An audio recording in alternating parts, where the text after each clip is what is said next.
जब बरियातिया गायली हो धड़े धड़े छूटेला आवाज।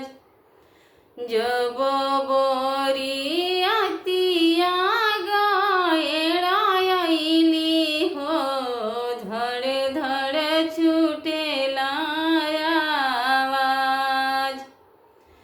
पापा जी के दिल घबरा गईले हो बेटी धरि मोतोहार।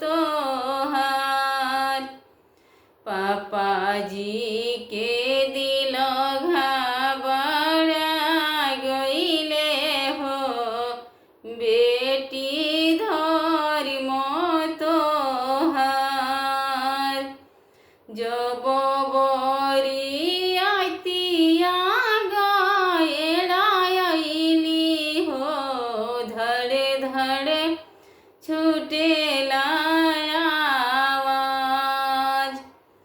चचा जी के दिल घबरा गईले हो बेटी धरि मोतोहार। भैया जी के दिल घबरा गईले हो बेटी धरि मोतोहार।